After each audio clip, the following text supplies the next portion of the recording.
बोलिए सच्चिदानंद भगवान की जय, साचे दरबार की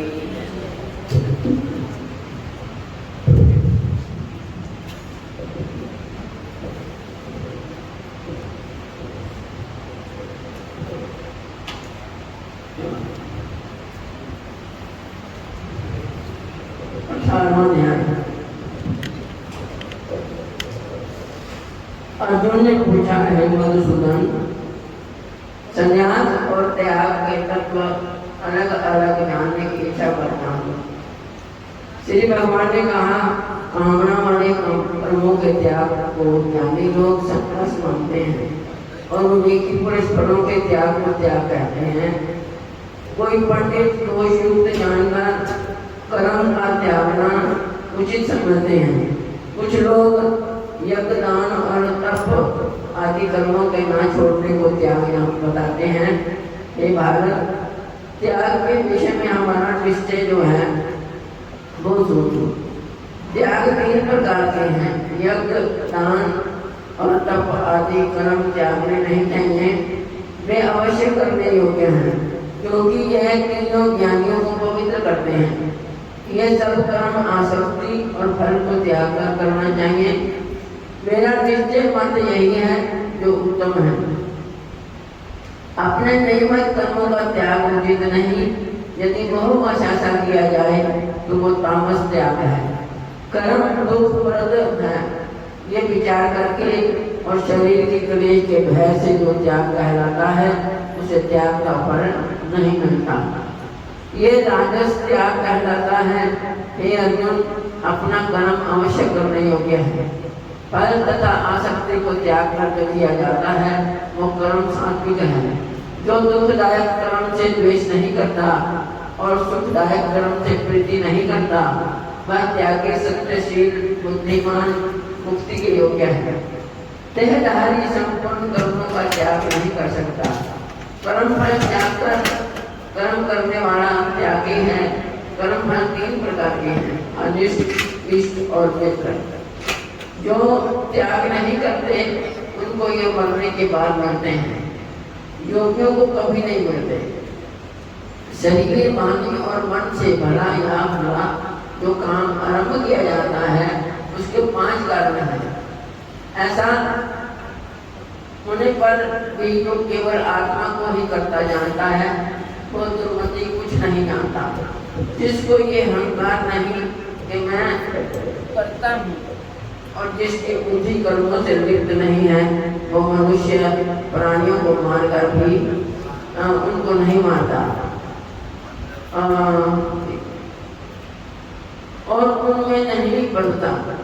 ज्ञान, श्रेय और ज्ञाता, ये तीनों ही कर्म साधन हैं। सांख्य शास्त्र में ज्ञान, कर्म और कर्ता ये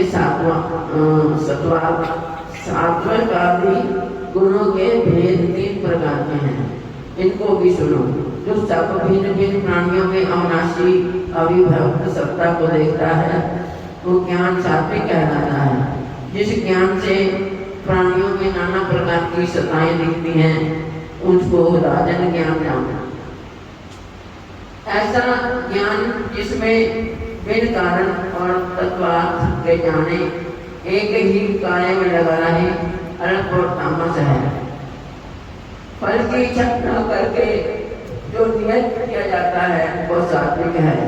जो फल की इच्छा से और अहंकार से बड़े यत्न से किया जाता है, वो कर्म राजस है। जो कर्म परिणाम, धन का खर्च, दूसरे की पीड़ा और अपना पुरुषार्थ ना जानकर वो वश किया जाता है, वो तामस कर्म कहलाता है। संग में रहित अहंकार, धैर्य और उत्साह युक्त सिद्ध और असिद्ध में समान रहता है, वो सात्विक करता है। रोग मुक्त फल का इच्छुक, लोभी, हिंसक, अपवित्रता, हर्ष, शोक से युक्त राजस करता कहलाता है। चंचल चित्त वाला नीच, मूर्ख, दूसरों की बुराई करने वाला, आलसी, विवादी और दीर्घ सूत्री और तामस करता कहलाता है। हे धनंजय, गुणों की तरह बुद्धि और धैर्य के भी 3 भेद हैं। उनको विस्तार से कहता हूँ, सुनो। बुद्धि, प्रवृत्ति, कर्तव्य, अकर्तव्य, भय और अभय का बंधन व मोक्ष को जानता है, वो सात्विकी है। ये पार्थ, जिससे धर्म और अधर्म, कर्तव्य और अकर्तव्य ठीक निश्चय नहीं होता, वो राजसी बुद्धि है। हे पार्थ, जिस अज्ञान से ढकी बुद्धि करके मनुष्य अधर्म को धर्म मानता है, वो तामसी है। हे पार्थ, एकाग्रचित होने से इधर उधर न निकलने वाली जिस दृष्टि के द्वारा मन, प्राण और इंद्रियों की क्रिया ठीक चलती है, वो सात्विकी है। एक पार्थ, जो प्रसंग से फल की इच्छा संभाला है, जो धर्म, काम तथा अर्थ को धारण करता है, उसकी धृति राजसी है। एक पार्थ, जिस धृति से मूर्ख जन निद्रा, भय, शोक, विवाद और मद को नहीं त्यागते, वही तामसी वृत्ति है।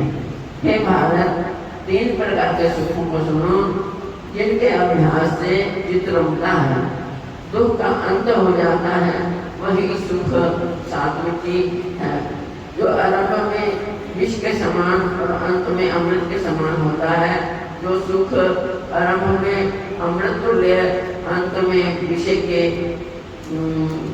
सदृश विषयों और इंद्रियों के संयोग से होता है, उसे राजस कहते हैं। जो सुख आदि और अंत दोनों में मनुष्य को मोह में फंसाता है, और जो नींद, आलस तथा प्रमाद से उत्पन्न होती है, वही तामस है।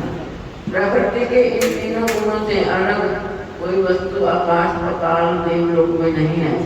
एक प्रथम तत्व ब्राह्मण, क्षत्रिय, वैश्य और शूद्रों के कर्म स्वाभाविक गुणों से में बटे हुए हैं। सम, दम, तप, पवित्रता, क्षमा, नम्रता, ज्ञान, अनुभव और परलोक में श्रद्धा, ये ब्राह्मण के स्वाभाविक सिद्ध कर्म है। बहादुरी, तेजस्विता,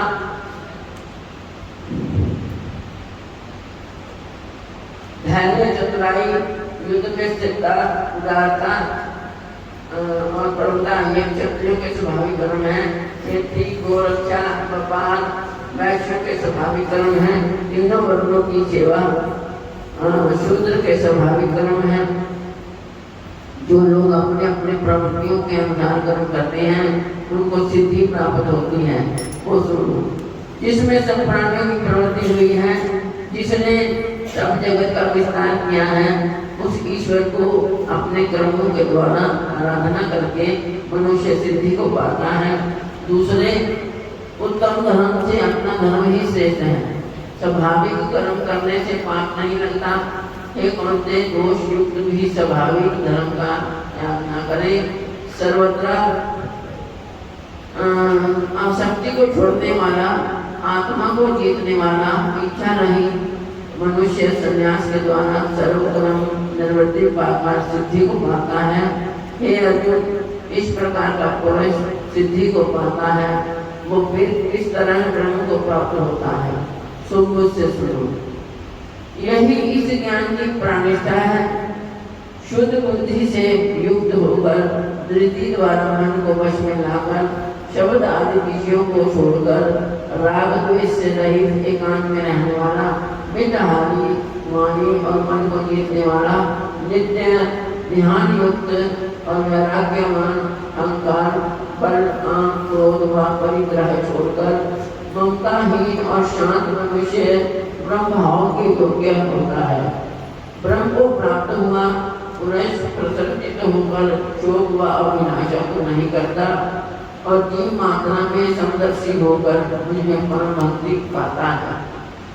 इस प्रकार ज्ञानी मुझ में निवास करने वाला सदैव सब कर्मों को भी करता हुआ मेरे इस अनुग्रह से अविनाशी सनातन मोक्ष पद को प्राप्त होता है। वैसा ही ठीक जानता है, तदंतर तत्व से मुझको जानकर फिर मुझ में ही प्रवेश करता है। सावधानी से अपना मन मुझ में स्थिर कर सब कर्मों को भी अर्पण कर बुद्धि योग के आश्रम से निरंतर अपने चित्त को मुझ में लगा दे। मेरे में चित्त लगाकर मेरी कृपा से सब दुर्गम कष्टों से तर जाओगे। यदि अहंकार से उत्पन्न मेरी बात सुनोगे तो नष्ट हो जाओगे। यदि अहंकार का आश्रय लेकर युद्ध नहीं करूंगा तो ऐसा मानते हो कि तुम्हारा निश्चय झूठा है, क्योंकि स्वभाव तुम्हें युद्ध में लगाएगा। हे कौन्ते, जिस कर्म को अब तुम मोह से करना नहीं चाहता वही अपने स्वाभाविक कर्म में बना हुआ बेबस होकर रहेगा।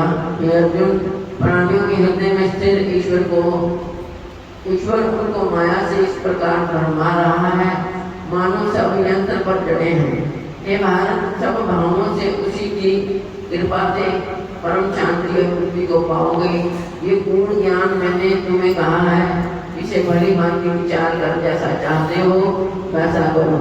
सबसे गूढ़ वचन को और सुनो, क्योंकि तू मेरा परम मित्र है। इससे तेरे हित की कहूँगा, मेरे में मन लगाओ, मेरे भक्त हो, मेरा जप करो और मुझे ही नमस्कार करो। इस प्रकार मुझे पाओगे। ये मैं सत्य प्रतिज्ञा करता हूँ, क्योंकि तुम मेरे मित्र हो। सब धर्मों को छोड़कर केवल मेरी शरण में आओ, मैं तुम्हें सब पापों से छुड़ा दूंगा। सोच न करो, ये मेरा रहस्य ऐसे महापुरुष से जो मेरा तप ना करता हो, मेरा भक्त ना हो, सेवक ना हो और मेरा निंदक हो, कभी ना कहना चाहिए। जो इस परम गुप्त ज्ञान को मेरे भक्तों को प्रकट करेगा वो मेरी परम भक्ति को पाकर अंत में निश्चय ही उनमें लीन हो जाएगा। इससे अधिक मेरे लिए प्यारा काम करने वाला मनुष्यों में दूसरा कोई नहीं होगा और उससे बढ़कर मुझे कोई प्यारा भी नहीं होगा।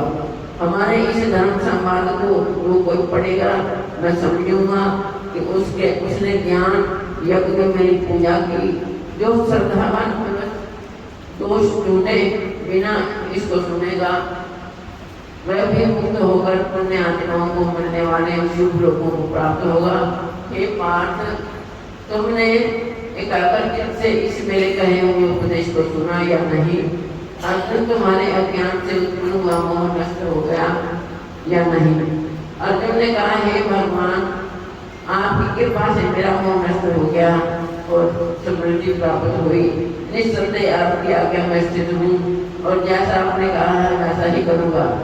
संजय कहते हैं, हे धृतराष्ट्र, मैंने व्यास जी की कृपा से साक्षात योगेश्वर श्री कृष्ण जी के मुख से इस परम गुह संवाद को सुना। हे राजन, श्री कृष्ण और अर्जुन के अद्भुत पुण्यकारक संवाद को श्रवण करके मैं बारंबार प्रसन्न होता हूँ। श्री कृष्ण भगवान के इस अद्भुत रूप को स्मरण करके मुझे बड़ा ही विस्मय होता है। हे राजन, मेरी ऐसी धारणा है कि जहाँ योगेश्वर श्री कृष्ण है और जहाँ पार्थ धनुषधारी है वहीं राजलक्ष्मी विजय ऐश्वर्य और अटल नीति है। और ये सच्चिदानंद भगवान की 18वें अध्याय का महात्मा। श्री नारायण जी बोले, हे लक्ष्मी, 18वें अध्याय का महात्मा सुना। एक समय सुमेरु पर्वत पर देवलोक में इंद्र अपनी सभा लगाए बैठे थे। उर्वशी नृत्य कर रही थी, बड़ी प्रसन्नता में बैठे थे। इतने में एक चतुर्भुज रूप जीव को पार्षद ले आए और इंद्र ने सब देवताओं के सामने कहा, तुम उठ, इसको बैठने दे। ये सुनकर इंद्र सहन न कर सका, तेजस्वी को आसन पर बैठा दिया। इंद्र ने अपने गुरु बृहस्पति जी से पूछा, गुरु जी, आप निकालदर्शी हो, देखो इसने कौन पुण्य किया है जिस पर ये इंद्रासन का अधिकारी हुआ है। मेरे जाने तो इसने तीर्थ व्रत दान कोई नहीं किया। यही सब बात बृहस्पति जी ने इंद्र से कही। तब प्रभु ने बृहस्पति जी से कहा, इसके मन में भावों की वासना थी, परंतु ये गीता के 18वें अध्याय का नित्य पाठ करता था। उससे जब इसने देह छोड़ी तब मैंने आज्ञा करी, है पार्षदों, तुम इसको पहले ले जाकर इंद्र लोक से सुख भोगा दो। जब इसका मनोरथ पूरा हो जाए तब मेरी सायुज्य मुक्ति को पहुंचा दो। सो तुम जाकर भोगों की सामग्री इकट्ठी कर दो। तब इंद्र और सब देवता आए और आकर इंद्र ने सब भोगों की वस्तु एकत्रित कर दी और कहा, इंद्र लोक के सुखों को भोगो। कई काल इंद्रपुरी के सुख भोगकर फिर श्री भगवान की कृपा से सायुज्य मुक्ति पाकर ब्रह्मोत्तर का अधिकारी हुआ। श्री नारायण जी कहते हैं कि लक्ष्मी ये 98वें अध्याय का महात्मा है। गंगा, गीता, गायत्री, कलयुग में ये तीनों मुक्ति की दाता है। बोलिए सच्चिदानंद भगवान की और सत्य भगवान की, गीता महारानी की जय। कथा समाप्त होत है, सुनो वीर हनुमान, श्री राम लक्ष्मण जानकी, सदा करो कल्याण, सियावर राम जय जय राम, रे प्रभु राम जय जय राम। कथा सुनी जिन प्रेम से, राम चरण चित लाए, जिनकी बिगड़ी पवन सुत, देखे आप बनाए, सियावर राम जय जय राम, मेरे प्रभु राम जय जय राम।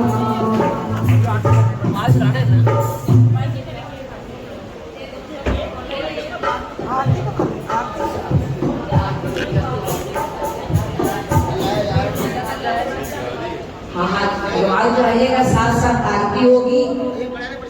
जो जाना चाहे जा सकते हैं। केक की रस्म तो अवश्य होगी, लेकिन जल्दी जाने की उनके लिए प्रसाद की व्यवस्था अच्छे से की गई। ओम नमो भगवते वासुदेवाय, ओम नमो भगवते, ओम नमो भगवते वासुदेवाय, ओम नमो भगवते वासुदेवाय।